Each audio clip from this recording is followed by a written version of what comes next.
With Alberto Del Rio threatening to expose Paige and WWE scrapping an idea for Zack Ryder to lead the Nexus, this is Wrestling Up. My name is John and you're watching the Wrestling Report for July 15th.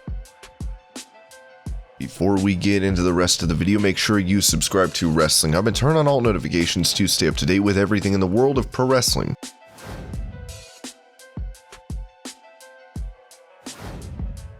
With Chris Jericho defeating Hiroshi Tanahashi at Wrestle Kingdom 14, the former WWE star spoke on Busted Open Radio comparing the New Japan star to The Undertaker. When you get in the ring with him, wow, he is so good. I'm smiling just thinking about it. What it actually reminded me of was the first time I ever worked with Undertaker, who I did not work with until I had been in WWE for about 10-12 years. We just never were on the same show and never really crossed paths, and to be in there with a guy like that was just unbelievable. Like, oh my gosh, it's all true, it's all true. Everything you hear about The Undertaker is true. He's really that good. And that was the same way I felt about Tanahashi. We just had so much fun being in there together and it was such a blast. He's so smooth. People think that the Japanese style is dumping each other on each other's heads and all that stuff. It's not the case at all. It was really just a great match. Like I said, it helped sell out the Tokyo Dome that year. When we did the 2 nights in Tokyo, it was the second night, my last match in New Japan maybe ever. Who knows if we'll ever go back, but if that's the last one, what a way to go out. As Jericho's deal with New Japan has expired, we'll have to see if he either goes back there or if Tanahashi can find his way to AEW.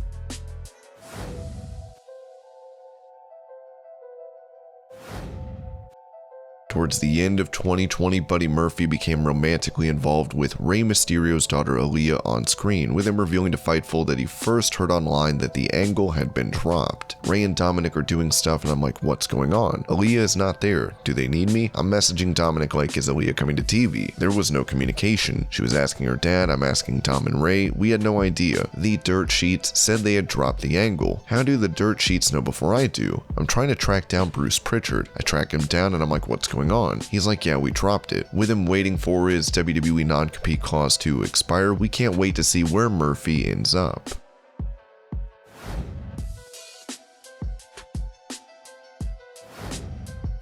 For another edition of his Ref and Rants, former WWE referee Jimmy Corderas touched on the recently debuted Malachi Black continuing his feud with Cody Rhodes, as last night Cody called him out, after he and his mentor Arn Anderson were on the receiving end of Black's kicks the week prior. It's too soon for that. Let Malachi Black still cause havoc. Have the lights go out, they come back on, he takes out Cody again. This happens for several weeks because they have this kind of contact. That's the one problem I have with AEW, is they tend to rush things a little too much at times. Last year, Cody was beaten quickly for the TNT title by Brody Lee, which allowed him to film. Now, Cody is more than likely taking time off wrestling in August to film season 2 of the Go Big Show, so this could be the reason for rushing the feud with Black.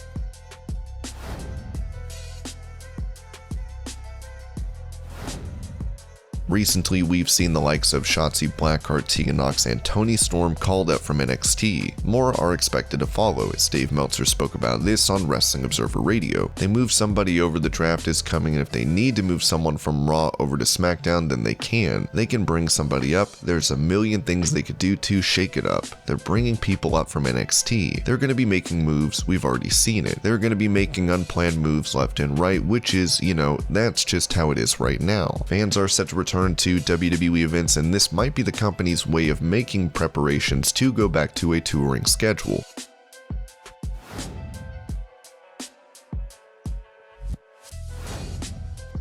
Bayley was set to face Bianca Belair for the SmackDown Women's title at Money in the Bank, but after suffering an ACL injury during training, she's expected to be out for 9 months. Now that Carmella has been chosen to face Belair, that title match has been moved to SmackDown. Meltzer touched on this situation and how Sasha Banks was not picked. The fact that they didn't go with Sasha tells you something. I don't know what, but to me, Banks is the obvious pick to face Belair if Bayley's hurt, you know, to fill in. They went with Carmella anyway, even though she's lost her last 2 matches and that whole bit. So obviously they think very highly of Carmella. Despite Carmella coming up short in prior bouts, the company sees value in her. It should be noted that Banks has not been seen in WWE since losing the title at WrestleMania, as it could be too soon for Banks to return and get a rematch.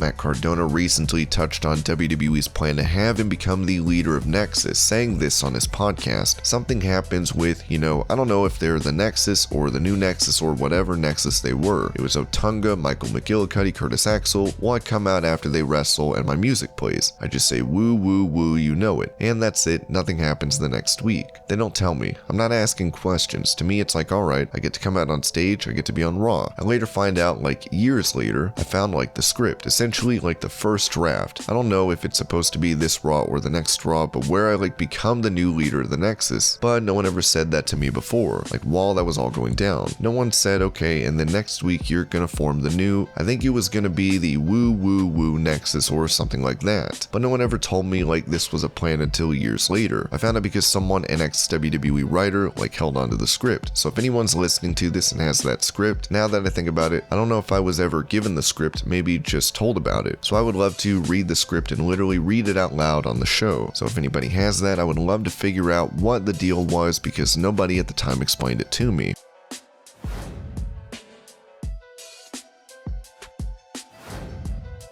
On Hannibal TV, Alberto Del Rio touched on his controversial relationship with WWE superstar Paige. Many fans remember the toxic ending to their romance as Del Rio talked about a $1 million confidentiality agreement with her, as he threatened to expose Paige for the times she was arrested for domestic violence. I had another situation with another person accusing me of something. What's your evidence? Thank God now, and I said it in my interviews with my great friend Hugo Savinovich, hey, we had a confidential agreement in the past for $1 million. That's the only reason why I never did anything, never said anything, I never exposed you, I never told the truth about all your arrests for domestic violence when we were together, but please don't mess with me again. Enough is enough. I have no intentions of, and everybody knows who I'm talking about. No more, no more. Enough is enough. That confidential agreement is no longer there. You breached the contract, so now I can tell the truth about who was and who wasn't arrested 3 different times for domestic violence. And it wasn't me. 7 police reports for domestic violence, and it wasn't me. They talked, they barked, they were poking and trying to make me talk, and I think they wanted to make me talk to come and collect that $1 million because when we signed that confidential agreement, hey, I was WWE champion. I did good money-wise. And then the other person, after signing the contract, I realized that she didn't own a house, a car, or anything, and only had $60,000 to $70,000 in her bank account. But the contract was already signed when I found out. I have no intention of affecting anyone. Please leave me alone. Enough is enough. And you, all of that people, you should be thankful it's because of me why she still has a job. Because if I would have exposed her in the past, I'm not just talking, barking crap, I've got documents of what I'm saying. I have evidence. If not, hey, come and sue me. Come and sue me. But if you try to do something, I will put those 3 arrests for domestic violence out there, and it will tell the truth of what happened. What really happened. Not the BS stories that we told the media to protect her from losing her job because we did it because we were engaged, we were a couple, we did it together. We threw a BS story to the media, to the fans, but that's not a real story, and I have no intentions of entertaining the internet, and I don't want to affect anyone's life, but please stop messing with me.